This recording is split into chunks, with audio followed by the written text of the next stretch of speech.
Performance multiplier fueled by Liquid IV. I'm Chris Hassel. Pete Prisco is going to join me soon from Saints camp, where the franchise is in transition with new head coach Dennis Allen. Sean Payton and Drew Brees era officially over. Jameis Winston hoping to stay healthy this season. He got them off to a hot start last year. He was 5-2 as a starter before tearing his ACL on Halloween. New Orleans then lost 5 straight after the injury and did not recover. They lost out on a playoff berth, finished 9-8. And Pete Prisco is at Saints camp. Pete, if the Saints will only go as far as Jameis takes them, how far can that be this season?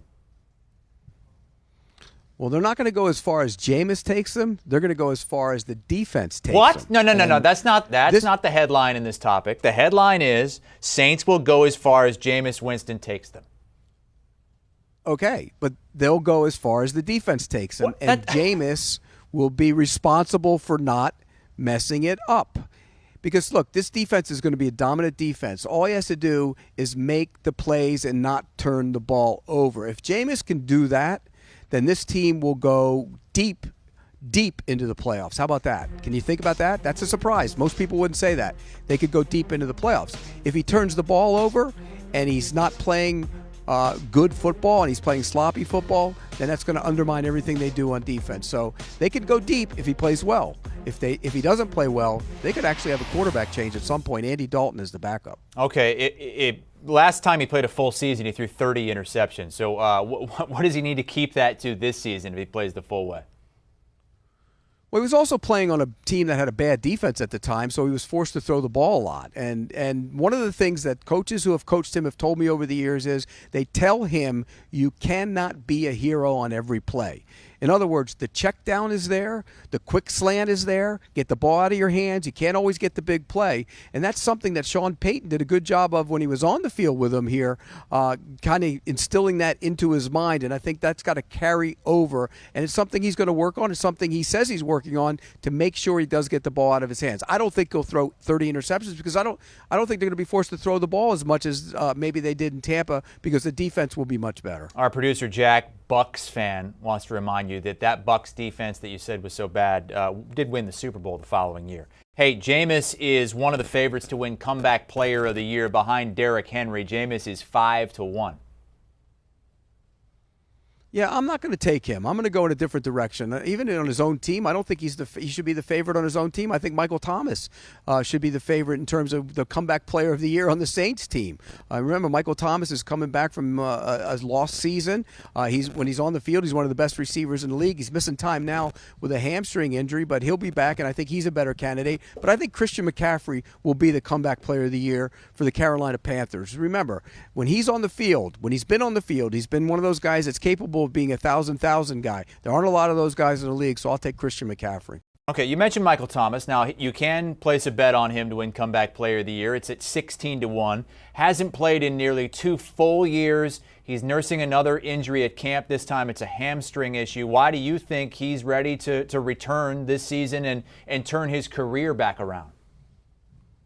Well, all the reports leading up to the hamstring injury were that he looked great. He looked like the old Michael Thomas again. And it's been a long process. And there's been some growing pains for Michael Thomas in this organization. I mean, it hasn't been smooth. Sean Payton, really rode Michael Thomas, and their relationship wasn't great to begin with. So it's a new start for him. Dennis Allen's the head coach. He seems more eager to get going under this regime. And he has to be on the field, obviously. But it's a hamstring injury. I think he'll be back on the field. And when he's on the field, he's a big-time playmaker for who is ever playing quarterback. They did add a few more pieces, including Jarvis Landry and first-round pick Chris Olave out of Ohio State. The rookie's receiving yards total set at 675.5. Now, for reference, last season the Saints only had one receiver go over that. It was Callaway. He was barely over that at 698.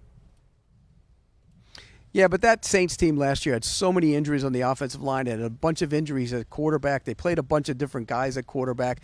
I'm assuming if Jameis Winston is the guy for the long term, Olave goes over that number. I mean, he's an explosive guy, can get down the field.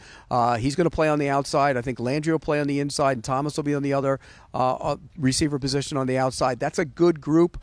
They'll probably roll their coverage to Michael Thomas, which will leave the rookie in some one-on-one situations. I think he'll beat those. I think he's going to go over that number. All right, those are some season-long player props. How about futures for the team? The win total is set at 8.5.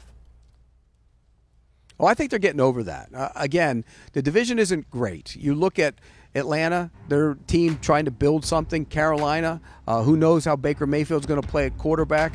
And then you go to Tampa Bay. Look, Tampa Bay's got a lot of talent on that team, but the injuries to the offensive line are damning. I mean, when you look at Ryan Jensen not being there, now you lose Stinney at left guard. Wirfs is dealing with an injury. That's a problem for Tom Brady, and particularly when he plays this team. This defense gets after Tom Brady. Remember, they shut him out. They held him to no points last year because they're physical. They will get after the quarterback. So I think they're going to get over that number. This is a good defense and potentially a great defense. All right, that one's juiced a little bit more to the under, so some decent value there. How about to make the playoffs where you can get plus money on the Saints making it?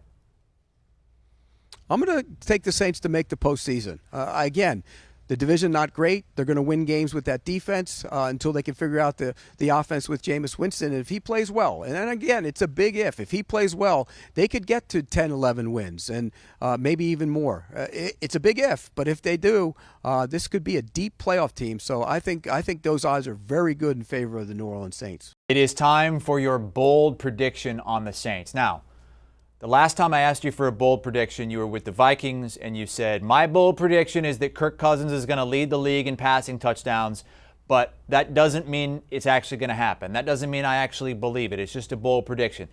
Your bold prediction for the Saints has to be something that you actually believe. What is it? The New Orleans Saints are going to win their division. Now, that's a bold prediction because everybody thinks the Tampa Bay Buccaneers are the team to beat in that division. Everybody thinks the Tampa Bay Buccaneers are a team to compete for a Super Bowl. But the New Orleans Saints will find a way with this talented roster to win the division. So, is that bold enough for you, Chris? You That's take bold. That one? That's over 3-1, plus 320 Saints to win the division. Week 1, they get to dip their toes into the water in Atlanta with the Falcons. It is a rivalry game. They are giving 5.5 in Atlanta. What do you like, week 1 for the Saints in Atlanta? It is a rivalry game.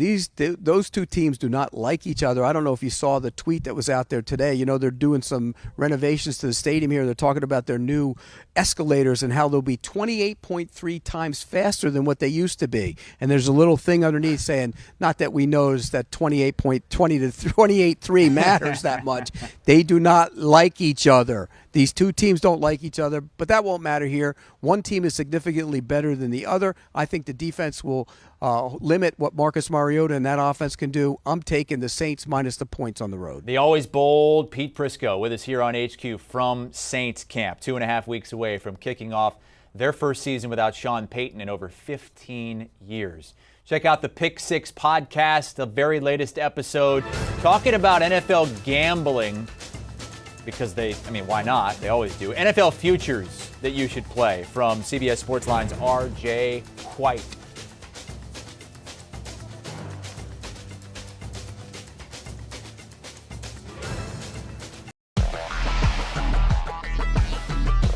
Do you want a sports network that delivers everything that matters about the game? The highlights, the picks, the instant analysis, no yelling, no fake debates, no politics. Hit the subscribe button and never miss a moment.